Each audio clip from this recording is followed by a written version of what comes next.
We've seen so much interest in our special 23% off offer for our e-course, Discover Your Second Act Significance, that we're continuing it throughout February. The 3-module video course will equip you to transform your life from, is this all there is, to this is all I've ever wanted. Each session is led by Beyond the Crucible founder Warwick Fairfax, who shares his own hard-won successes in turning trials into triumphs.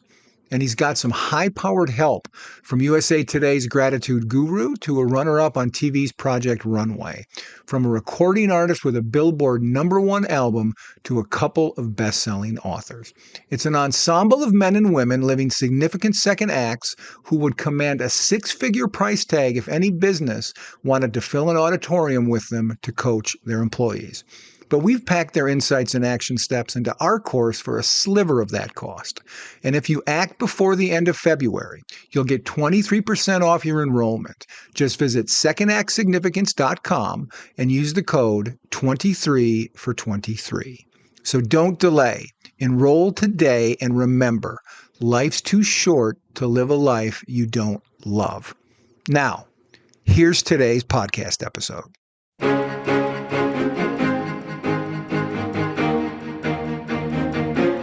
Welcome, friends, to Beyond the Crucible, the podcast on which we discuss some of life's most devastating, challenging events and circumstances.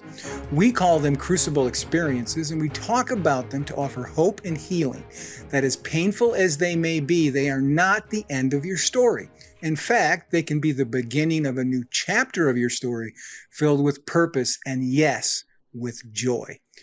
And speaking of new chapters, you've joined us in the midst of our special winter series, which we're calling Burn the Ships. For the next several weeks, we'll be talking with guests who've been brave enough to make dramatic pivots, leaving behind safe and familiar lives to do something dramatic, new, life-changing, and significant, facing down and overcoming crucibles along the way. I'm Gary Schneeberger, the co-host of the show, and our host and guide is Warwick Fairfax, the founder of Beyond the Crucible, who has himself set a few figurative ships on fire in pursuit of his vision for a life of significance, which gives him both insight into and compassion for others who've walked a similar path. Warwick, we've talked in advance about today's guest, and both of us pretty impressed with the gentleman that we're speaking to today, right? Absolutely. Yeah, very much looking forward to it. And that guest, who we are incredibly impressed by, is Finnian Kelly. Dubbed the business mystic, transformational intentionality coach and speaker, Finnian Kelly is known for his unique ability to awaken consciousness in business leaders and inspire entrepreneurs to find deeper levels of meaning and purpose in their endeavors. As founder of Intentionality Incorporated, a comprehensive philosophy and program designed to help everyday people create extraordinary futures, Finnian leads world-class events and retreats, inspiring attendees to connect deeply with their businesses and themselves. A lifelong learner with degrees, and I'm going to list them off here, but let me just put an asterisk here and say, once again, I'm the least learned person on the show. A lifelong learner with degrees in math, physics, finance, leadership, and teaching, and a master's degree in positive psychology and applied coaching. Finnian is also a retired Australian Defence Force officer and a graduate of the prestigious Royal Military College of Duntroon. His wide-ranging educational background and military experience have proved invaluable in both building and selling 3 multi-million-dollar companies and in his efforts to help others achieve their long-term personal and professional goals. Finnian travels the globe as an ambassador for living with intentionality. His work with individuals, teams, organizations, and underprivileged communities has been featured on National Geographic's Undercover Angel, Business Insider, Forbes, Sky Business, ABC, Smart Company, and is a leading guide on the Breathwork app, Othership. Warwick, take it away. I have no idea what direction you're going to go here because, like I said, there's a lot of places to parachute in to start talking to Finnian.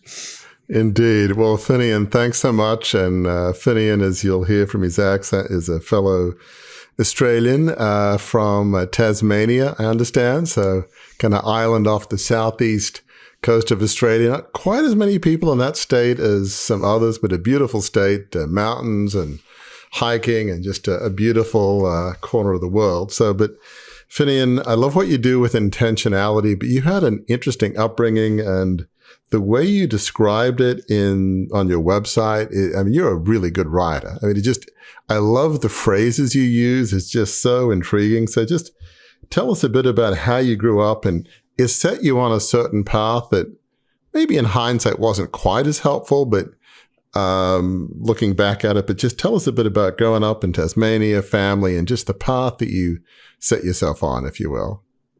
Well, thanks, Gary and Warwick, for having me.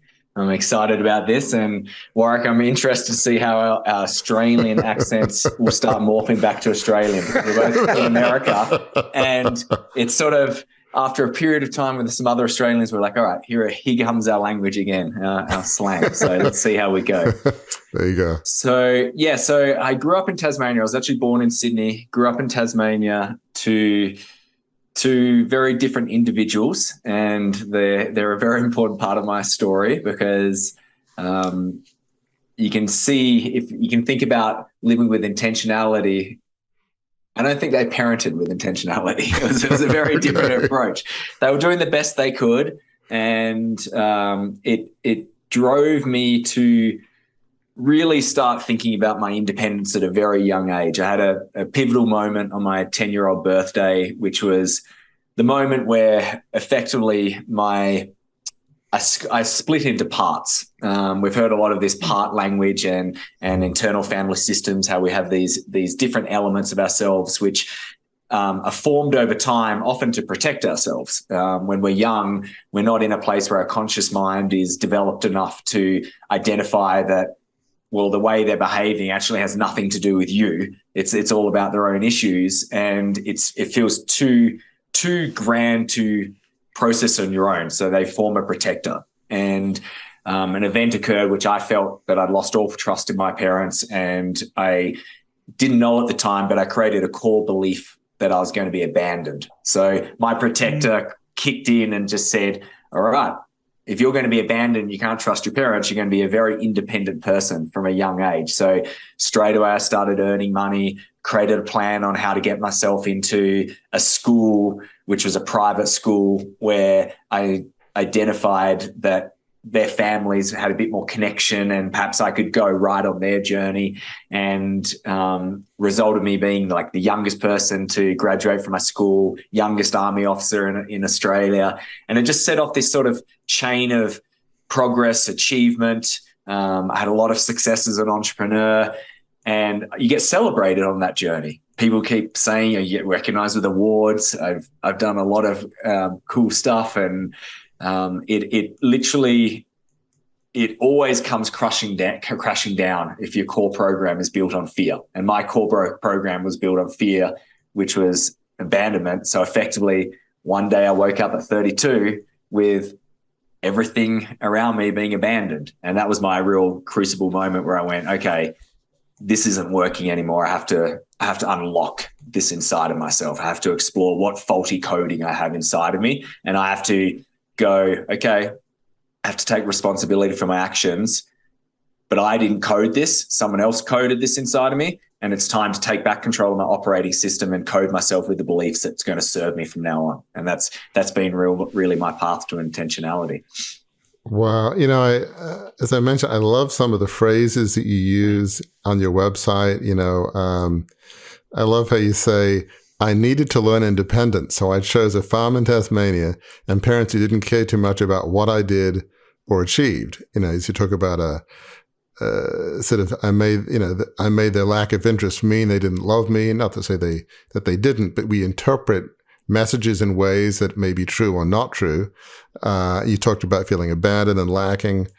And then I find this phrase fascinating, a couple of phrases. You said, I tried to fill that hole in the only way I understood, through the achievement of external things. And you say this, and so I began my life of chasing, and in the process I forgot who I was. So talk about how somehow that sense of abandonment or lack of love, or whether it's real or not real, that's how you interpret it. That's that was your reality, which is really the important thing.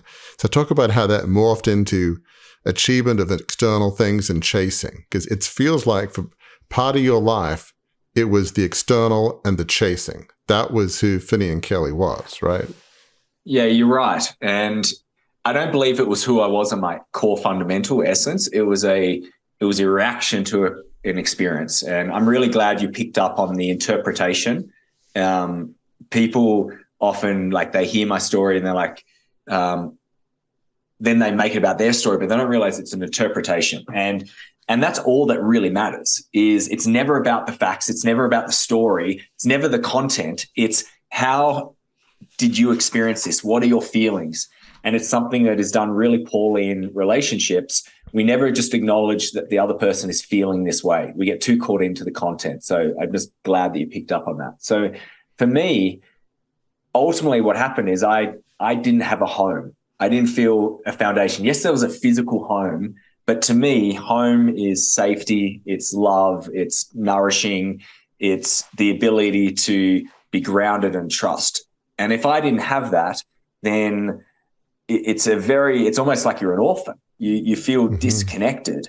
So what I would do was, well, in order to mask the really unpleasant sensations of actually the gravity of that situation, I went, well, I don't need that. So what did I do? I created a life where I did anything but home. I joined the army, traveled around the world, constantly jumping from one thing to the next, never bought a home, any of these things, because if I actually went and claimed a home, then it potentially could be taken away from me. And that had already happened once. So I never wanted that possibility again.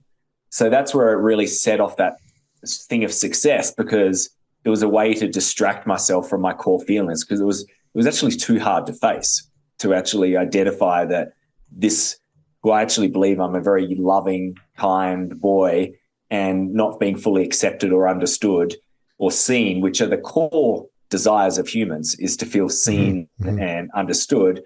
That was confronting. So I just did everything to distract myself. Now, it's not saying that wasn't the right path for me. It was actually my path to my spiritual awakening.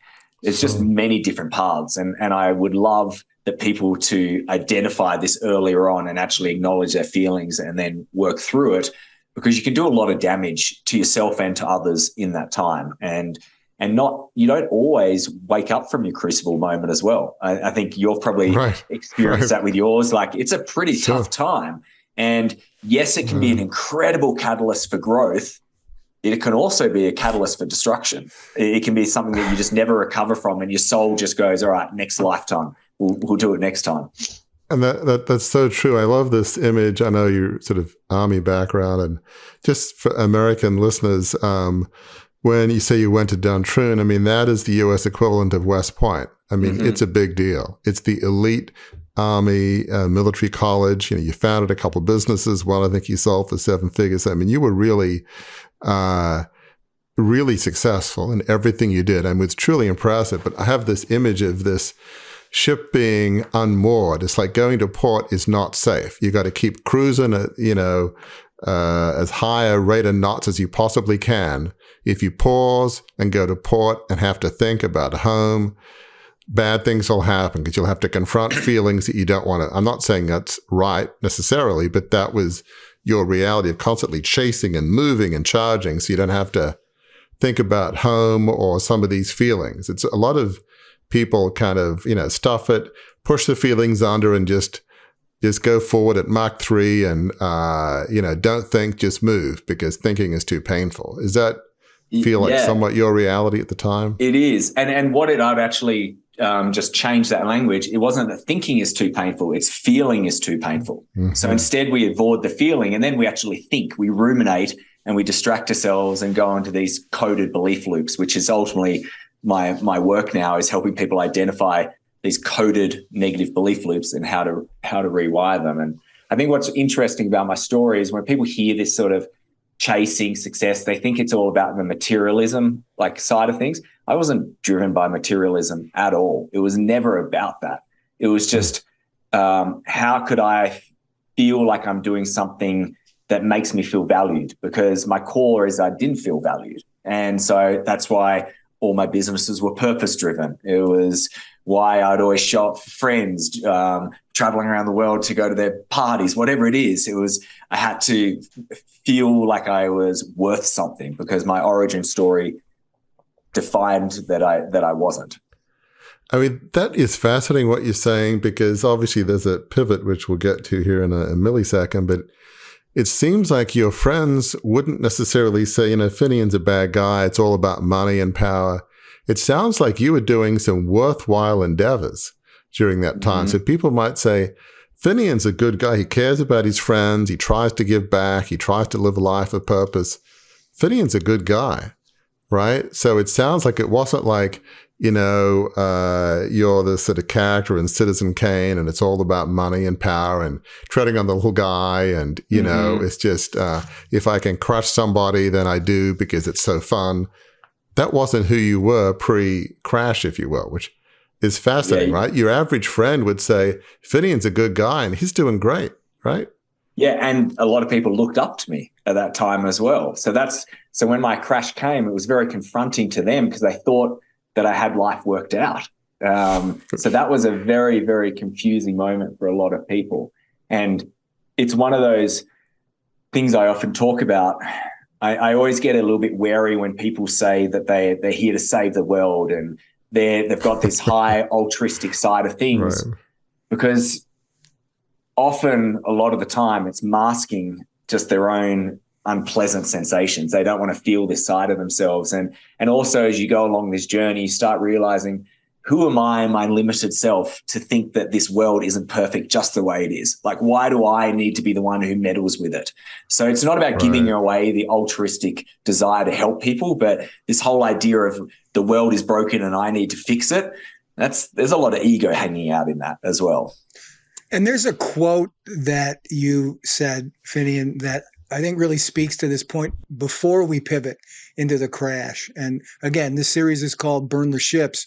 And as you've talked about the things that you accomplished, the things that you were doing, and how people looked up to you, I mean, you didn't just burn one ship.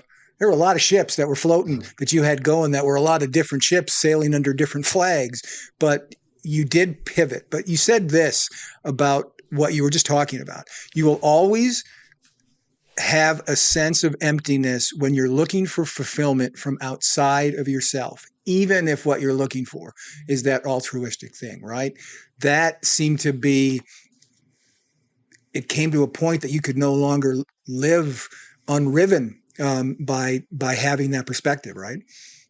Yeah, you're so right, Gary. What actually was the most interesting point about my sort of pre-crucible moment was, I was living a life of intentionality. I had a very clear vision. I'd achieved it. I just sold my second company. I was financially independent. I was married. I was moving over to America to live in a ski resort in Beaver Creek, like skiing 100 days a year. And to top it even off, I'd been recognized as a philanthropist, and I was doing a documentary with National Geographic about supporting. I was in Bulgaria and I had to find a project. I find out what was wrong, fund it all myself in this beautiful experience, which was really the highlight of my career. And at that exact moment, I was also, the illusion was starting to break away, because, the illusion, I was starting to discover the illusion, because I'd always told myself that when this happens, I'm going to feel fulfilled. And in the exact moment I achieved everything in my life vision, pretty much, like, obviously there was more things I could have been open to, but I had the foundations. It was almost like the lie just suddenly started to surface. I just went, this is a one giant lie. Like, this isn't actually working for me. So at that peak moment was actually where it was all starting to fall away. And that's what will always happen if your foundations are built on negative belief loops. Eventually, the core program of fear or I'm not enough will always end up manifesting, because that's the soul journey. The soul journey is to realize you are enough and you are love. And so that's something for people to remember. Wow, that's so profound. So Talk about some of the elements of the crucible or the crash that really led you to turn inward and do what you'd avoided your whole life in a sense, which is get in touch with your feelings, get in touch emotionally with what's going on in your, inner Finnian Kelly, if you will. So there are a couple of different elements to the crash that changed the course of your life. So just tell folks about those couple elements. Yeah, I look back, and the way I describe the crucible is that your soul has a journey in this lifetime, and it's really here to grow. And there's a particular reason, and this higher self of ours, this is just my view, but it puts us into this environment with these parents, into this situation, and with these circumstances in life to learn a particular thing and apply it. And when you have that view, once again, it's just a belief. All beliefs are made up, so why not have beliefs that serve you? That's a foundational part of my work is I don't care what you believe in, just are they serving you? So that makes me feel a little bit better. So in this, I almost think if you're not paying attention to your soul's journey, spirit will pick you up and smash you on the ground to wake you up, to force you. Because some of us are very stubborn. Some of us, with our intellect, super smart, we can rationalize everything and we can sort of manipulate our way through things. But eventually it goes, all right, it's time. It's wake it up. And for me, it required a few different elements all happening at once. So one, there was my wife's dad suddenly died in a really tragic accident. And he was a father figure I was starting to accept. I never had a father figure, and I was starting to accept in a life. So once again, that abandonment program kicked in. And then we sold a business to some just not very ethical people who from first moment had the strategy of putting us in a litigious fight. And in that moment, you never win, and they weren't paying us the money. So a huge financial loss. Then I launched bunch of other businesses at the same time. And I then suddenly went in through this really challenging experience because my relationship with my wife just wasn't the same after her dad died. And I didn't have the tools that I do now to understand that this wasn't about me. It was her experience. And also we had this story around our relationship was like the golden couple that when any cracks started coming, we didn't want to actually acknowledge them because it would be too confronting. So we sort of swept them under the carpet till eventually I had a burnout and I just went, I can't do this anymore. And I had to shut down a company that I just raised money for. I paid all the investors out of my own pocket. I didn't have to, but it's just an integrity piece. I felt like they were backing me and I couldn't deliver the way I did. And that sort of just all started spiraling. And then eventually, one day I addressed this with my wife and she wanted some space and then just never came back. She just never came back to Beaver Creek. So I was sitting in this house after all of this had happened, and that was my crucible moment. And the key part of this moment, I remember this, I woke up one day and I was just sitting there and I just went, I don't ever want to feel this way again. Now, I want you to focus on those words. Notice I didn't say think. I said feel. I said, I don't ever want to feel this way again.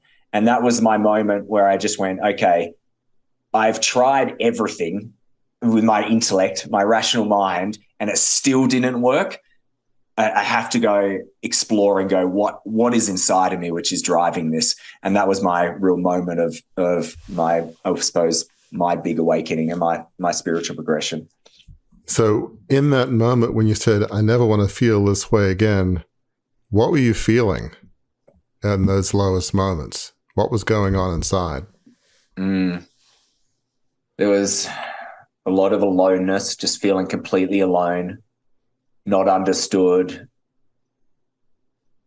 shame, a lot of self-criticism.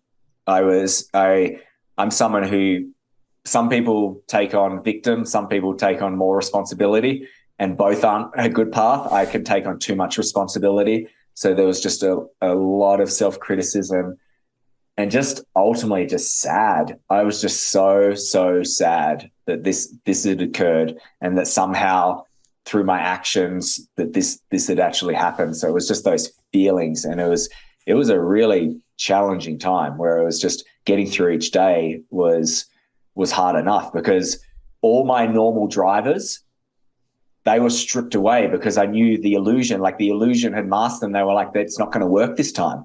Like going and distracting yourself, going and focusing on business, traveling, I knew none of it was going to work.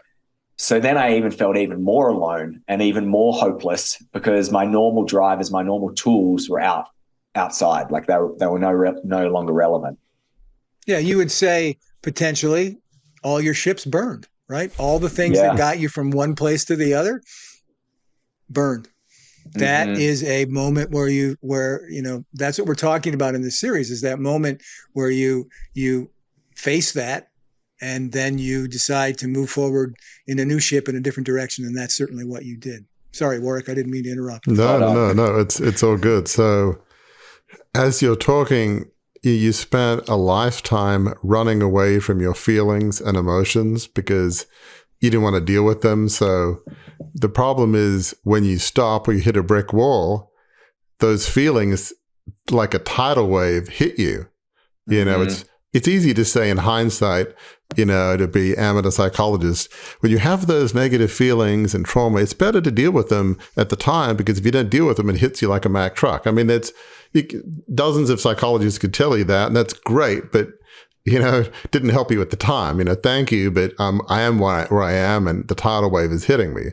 And you talked earlier and stuff you sent us about negative belief loops and unhealed trauma, memories from childhood. So all of this is just hitting you, just wave after wave of, I'm sure, intense emotion. So it's hard. That's the benefit in a weird cryptic way of a crucible. It's so painful, you can't ignore that tidal wave of emotions. No human could ignore that. You can't say, I'm going to ignore that. You can't. It just, you're mired in agony and pain. So you face this trauma. And so what did you do then? Because one of the things we say beyond the crucible, you have a choice. You can say, this is unfair. My wife left me. My family upbringing wasn't great. Maybe I made some bad choices. I don't know. A combination of, why did this happen to me? Or of course it happened to me because I deserve all this stuff, or whatever the negative cocktail is. Some people would say, I'm just going to spend the next 50 years in bitterness and anger. And some people choose that. And we talked earlier. But you chose a different path. How did you choose a path of healing and intentionality, if you will? I don't know if you even thought of that word at the time, but you made a choice. And we cannot minimize the pain and the tidal wave of agony you're going through. How did you make that choice not to just dwell in the pit of agony and trauma and anger and bitterness? How did you get out of that pit, if you will? Well, I'm really glad, Warwick, you just repeated the word choice 8 times, because we needed to hear that, because it is choice. That was the biggest thing I realized was perhaps I didn't have choice in my younger years. I wasn't developed enough, but right now I did have choice on how I handled this and how I was going to move through. And how I actually handled that choice was I basically looked at the paths that were available to me. And the one path, which was the familiar path, which was the running, the distracting, focusing on external things. One, I just recognized that those tools weren't even available, but it was built on fear. And I could just see where that was going to go to, because I've already done that path and then ended up exactly where I was right now. And it was probably going to be even worse because I wasn't in the illusion anymore. So then I went, well, what's the other path? And in that path, I started going, well, I have to take responsibility for this. I can't blame anyone else. And I have to explore what could be potentially inside of me that could have brought this on. Because I had enough realization at that time that we are the creators of our own reality. I was already starting to teach that to people. And so I had that awareness, and I went, well, if I'm the creator of my own reality, I've created this somehow. And yes, it's not conscious, but it's unconsciously I've created it. I'm still a creator. And that there is agency when you realize you are the creator. So in that moment, it's challenging, because at one point you're like, how could I have done this? Like, this is too painful to even comprehend. But if you realize that you have done this, it's also the liberating moment, because you realize that you have the choice to get yourself out of this. And that there is, when people can fully accept that, that's the moment of transformation where it starts beginning, because they realize, all right, there's a way out of it. So in that moment I went, well, really, it was the path of love. And I had to go, well, how do I get to know myself? How do I feel this? How do I process this? And I started looking at all the things that could have contributed to this moment. For example, I hadn't spoken to my dad in 19 years. That probably might have contributed to my relationship. I had resentment against my mum. I had body complexes, all these little different things where I went, perhaps that's taking its toll on me. And I realized I also had this, starting to understand this concept of time, and about how time is just a construct and we don't understand it very, very well. And one of the worst coded negative belief loops out there is that time heals all things. It's a complete lie, because if time heals all these things, why was I in this situation from something that happened 22 years ago and it was still affecting everything in my life? And that was my moment where I went, well, I tried the time thing. I tried that and it was still affecting me. And I realized, well, if I don't address this now, this is going to just compound and it's going to affect me for the rest of my life. And that was when I first discovered that trauma doesn't operate in time. It doesn't at all. It doesn't even remember time. It remembers it like it was happened yesterday. And that's when I realized energy is what mattered. And I had to put the right energy into this experience. And that entailed me, I sat in my big 9-bedroom mansion in Beaver Creek alone by myself for multiple months. I didn't party. I didn't distract myself, completely celibate. And I just started focusing on every day, what are the behaviors that will help me feel a little bit more peace, a little bit more joy, feeling a little bit more love for myself. And that started a chain of events. And before you knew it, I was walking across Spain doing the El Camino, a 500-mile pilgrimage. I'd done medicine journeys. I had gone to Burning Man. I'd done a lot of spiritual healing work with my younger self. And that was really where it all started awakening for me.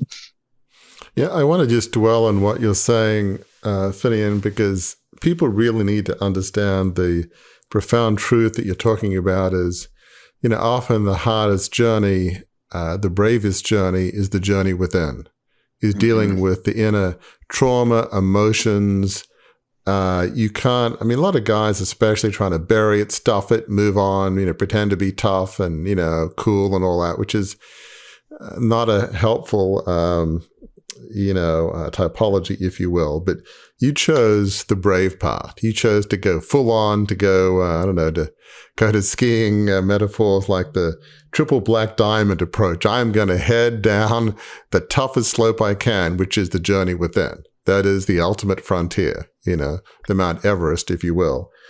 So I really admire that, because obviously listeners know they know my journey pretty well by now with the $2.25 billion takeover of my family's, large $150 media company in Australia. And when that ended in 1990, I'm like you in the sense, if there's a problem in the world, I assume it's my fault. That's my go-to. And so I was flagellating metaphorically, and, how could I have been so dumb? I had a Harvard MBA. How could I have thought the family wouldn't sell out? How could, I just beat myself up, there was a fair share of dysfunction in my family without getting to details. So I had certainly opportunities for forgiveness, put it that way. But I guess to me, I learned some things, which I'm sure you have, is like with forgiveness, you've got to forgive yourself. It's like, yes. I was 26 when I launched the takeover. I didn't mean to hurt anybody. I honestly didn't. I was just naive, young, and idealistic, which is not always a good combination. I had my reasons, and I've talked about that often in other podcasts. But okay, so I unintentionally caused a lot of damage, some relationally. But I had to forgive myself. I was young, naive, and I made some mistakes. And then I had to forgive others. And we talk a lot on the podcast. Forgiveness doesn't mean condoning. You forgive not because other people are necessarily worth it. You forgive because you're worth it. And again, it doesn't mean condoning what was done to you, what was done to anybody. So you've learned all this, I'm sure, over the years. So just talk about some of those elements that people can understand of part of the way of getting out of the pit of trauma is forgiving yourself, accepting yourself, forgiving others, not condoning. Just talk about why those elements are important. And, you want to live a life of intentionality. You can't do a thing without dealing with that first, right? So talk about how you would characterize that. Well, thank you, Warwick. That is very nice to hear, that compliment. And also, I fully have compassion for your journey as well. Like, it's an incredible one. And I'm also, it's such an interesting thing after you've been on this journey. I just want to touch on this quickly, is that we will never give it back as well. Like, I look back at that period, and sometimes I'm almost envious of that version of myself, where it's just completely, everything was open and you're just discovering new things each moment. It's confronting, but it's also a very, very invigorating period of my life. So I just want to address that. So the forgiveness and the acknowledgement bit. So I have a saying that forgiveness sets you free, acknowledgement sets the other person free. So forgiving isn't really about the other person. Forgiveness is all about you. It means that there's some energetic connection which is affecting you. So I had to do a deep period of forgiving myself. And I remember on the Camino, each day I would pick a different theme. And this was a little bit, what's that word, where you're just sabotaging yourself a little bit, or a bit macho, but it was needed. And I'd pick a day, like one day would be ex-girlfriends, another day would be business things. And I just went through and I just did an inventory of everything that I needed to forgive myself for. And it was this awareness that I just knew that this wasn't serving me. It was putting my lower energy centers, and I had to get back into my heart center and having compassion for myself and going, well, I do this for other people, so why can't I do this for myself? So that was a very, very important cleaning out of the inventory. And then the acknowledgement piece is understanding how your behaviors may have impacted others. And when you acknowledge, so often people think it's about shaming yourself, and it's not. It's just actually recognizing that, your younger version, just like you just said, you can see now, yes, you may have gone in with good intent.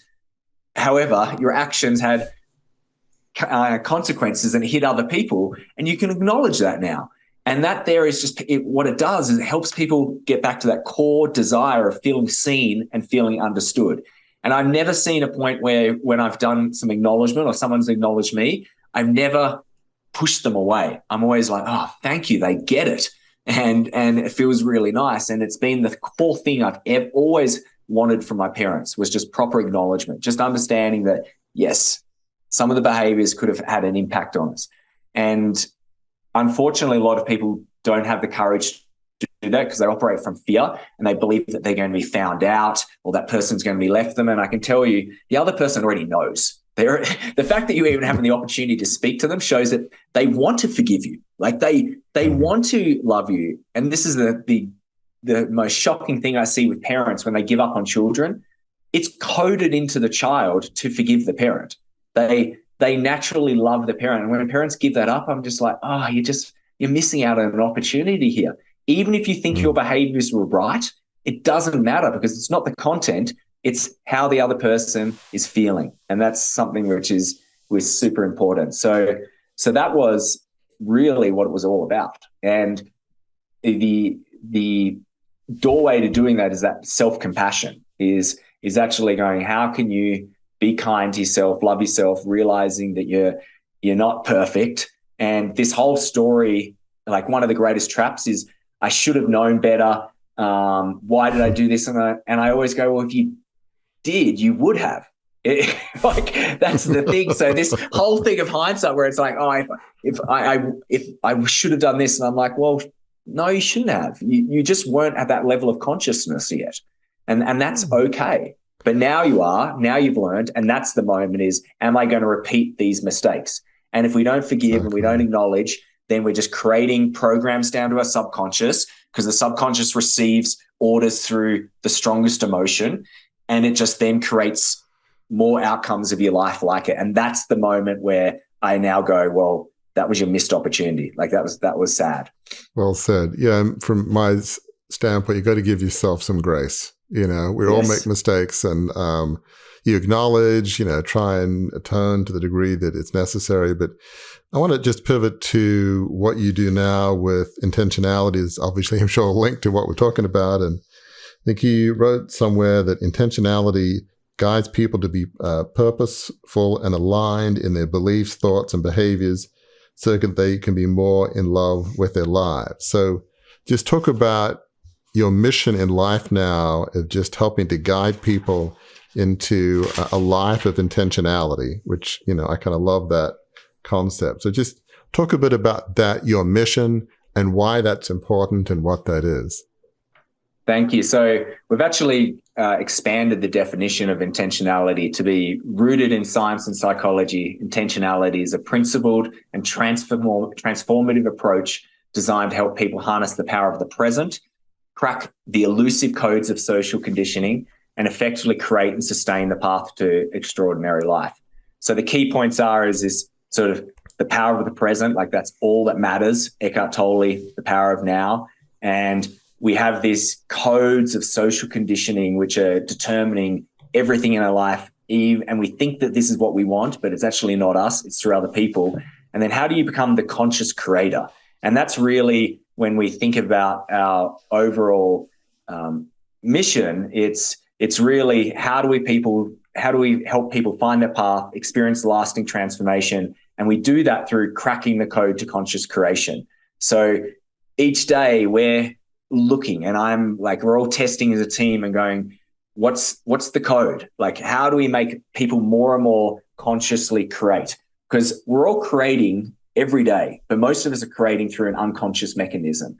And that's why we keep repeating the sabotaging behaviors and not getting the desired feeling. So that's what we're really doing. And it's super exciting. When I think about my life's work, this is definitely it, because it's for my own needs. Like, I'm solving my own needs. That's where intentionality was born out of. I never thought of anyone else. It was the first time where I stopped thinking about other people. I just purely thought about myself and went, how do I get myself out of this? Like, I have been coded with some faulty beliefs and I don't want this anymore. And through a period of discovery, I really uncovered that there's 5 core sort of beliefs, these belief programs which are sabotaging us. And then I created 5 principles, which are the loopholes to these beliefs. And it's super exciting. It's applicable to individuals, organizations, communities, culture in general. And now I'm just focused on how do I get people to realize that there is another way, and that they do have choice and they have agency, and it can be a lot easier. That's a big thing that I want people to realize, is that life doesn't have to be hard. That's another belief that we've bought into. Mm-hmm. Life can be easy, and there's magic out there, and it's amazing. I pinch myself each day that I get to live this right now, and that's where I'm just so grateful for these younger versions of myself, and just going, you did it. And then I look at all the people that I brought into my life effectively, like conspired into my soul journey and played out their roles. And I have gratitude to them. Now, it doesn't condone some of the things that they did to me, but I do have a deep sense of gratitude, and that just helps me live more peacefully anyway. So that's another example of a belief that works for me. That sound you heard, listeners, was the captain of our Qantas airline.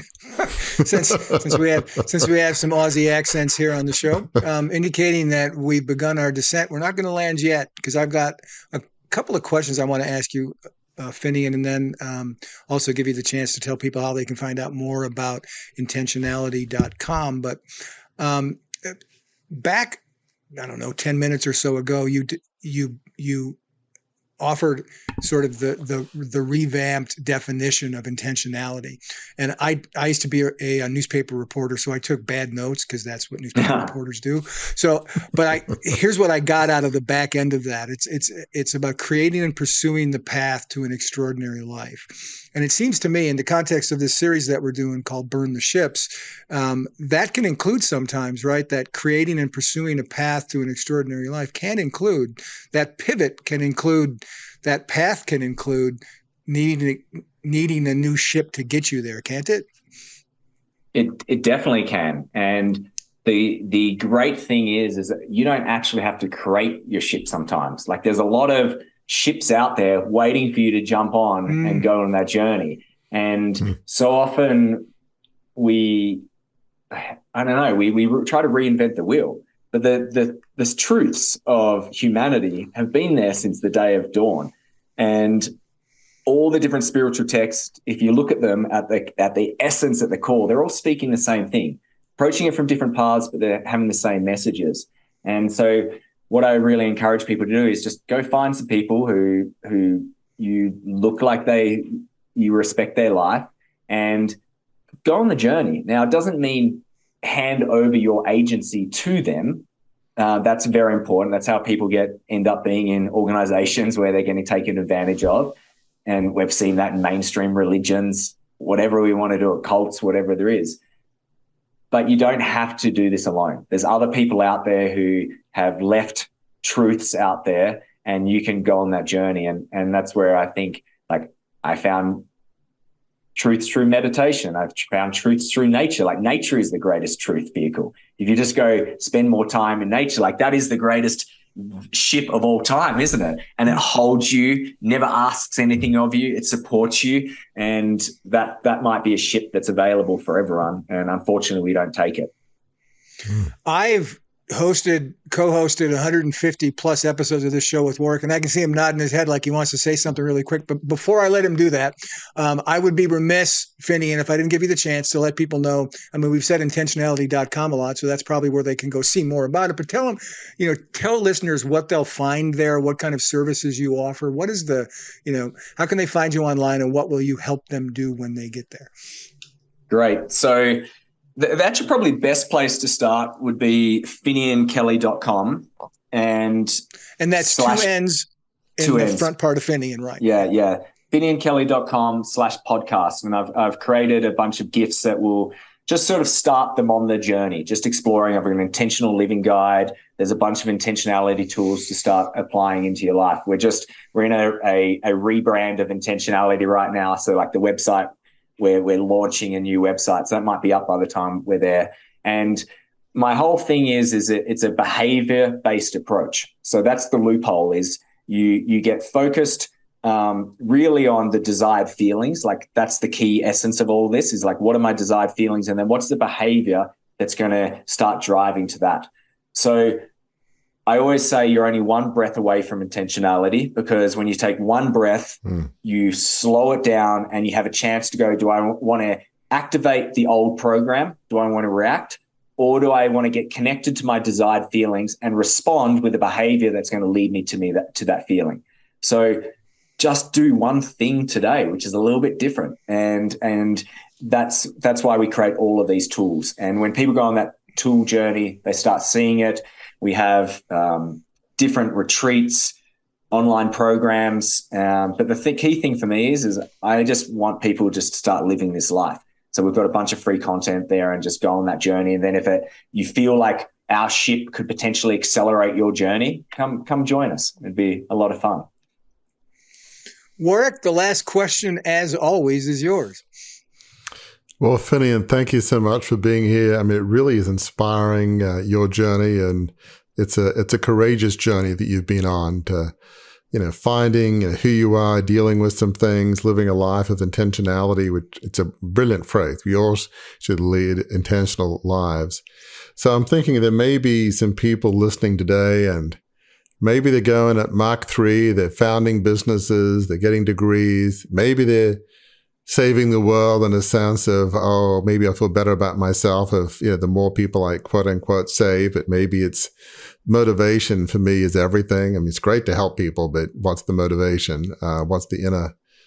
But, maybe people listening who were going at a very fast pace, and it's like, well, I can't stop because stuff will catch up with me, or, I'll crash. And so I don't know if it's a word of hope or warning, but for those that are, the pre-crash Finnian Kellys of this world, what would you say to those folks who are listening right now? Well, I would empower them to start reclaiming their feelings and start seeing that this is actually their greatest asset. Their feelings become their greatest asset. And it's ultimately how we take back control of their systems. So I would inspire them to just start really being curious and going, is this really the life that you want? Like, are you making conscious decisions, or is this from some form of programming, which it may be from people you don't even really respect? And in that moment of self-exploration, that will start opening up things. You'll start asking the right questions, and you'll start getting the right answers, and it will prevent you from having the crucible moment, which in itself, that is the crucible moment. If you start asking the questions, because you start realizing that, okay, I need to burn this ship down. Don't have to burn it all down, but I can change my life right now. I've been in the communications business long enough to know when the last word on the subject's been spoken, and Finnian Kelly just spoke it. Thank you, listener, for spending this time with us on this special episode of our special series, Burn the Ships. And remember this truth. If your ships are not sailing in the direction you wish they were sailing, if you feel like you're drifting off course a little bit, now is the time to get a match. We'll see you next week. If you enjoyed this episode, learned something from it, we invite you to engage more deeply with those of us at Beyond the Crucible. Visit our website, beyondthecrucible.com, to explore a plethora of offerings to help you transform what's been broken into breakthrough. A great place to start? Our free online assessment, which will help you pinpoint where you are on your journey beyond your crucible and to chart a course forward. See you next week.